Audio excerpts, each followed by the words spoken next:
አብሮነት ብቸኝነትን ይሽራል። ከኔነት አፋቶ ለኛነት ያደላል። ለሰው ልጆች የደስታ ምንጭ ነው።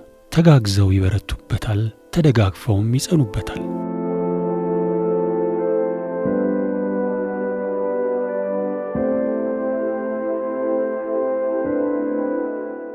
የአብሮነት ቋንቋውና መግባቢያው ፍቅር ነው። የጋራ በተባለ ጉዳይ ላይ የጋራ አቋም መያዝ የኢትዮጵያውያን የሰርክ መገለጫ ነው። በሕይወት ጉዞ ብቻነት ብቻውን ነው። ችግር በቤት እስኪደርስ አይጠበቅም። አንዱ ስለሌላው ይታመማል።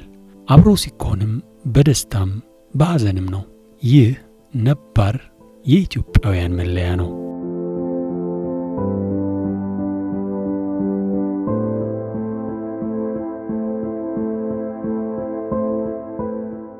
ኢትዮጵያውያን በህብር ሀገር ገንብተዋል። ህዝቦቿ በአብሮነት ሀገሪቱን ከማንኛውም ባዕድ ወራሪ በመጠበቅ ነጻነቷን አቆይተዋል።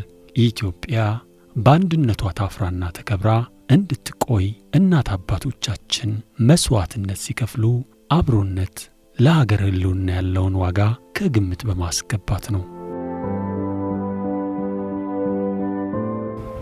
የሀገርን ነጻነት የትውልድን ነጻነት ሉዓላዊነትን በማስከበር ሂደት በተደረገው ጥሪ ሁሉም ተባብሮ ላይስማማ የሚችለውን ሁሉ ነገር ትቶ በዚያ ጉዳይ ላይ ተስማምቶ ነጻነትን አንድነትን በማስጠበቅ ሂደት ላይ ተስማምቶ የጋራ ሀገርን የጋራ ማህበረሰብን አጽንቶ ለማቆየት የተከፈለው መስዋዕትነት መተማመንን ለአንድ ዓላማ አብሮ መሰለፍን እንደገና ደግሞ ቀጣይ ለትውልድ የምናስረክበው ነገር ላይ ሁሉ ተስማምቶ የጋራ ጠላት ነው በሚለው ተስማምቶ በጋራ ተዋድቋል።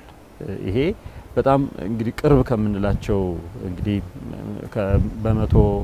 በመቶና 150 ዓመት ታሪኮች መካከል የምናያቸው ናቸው። በእርግጥ አድዋ የጎላው ማለት ነው እንጂ በዚያው አቅራቢያ ብዙ ተመሳሳይ የነጻነት የሉዓላዊነት ትግሎችን ኢትዮጵያውያን በጋራ አሳልፈዋል።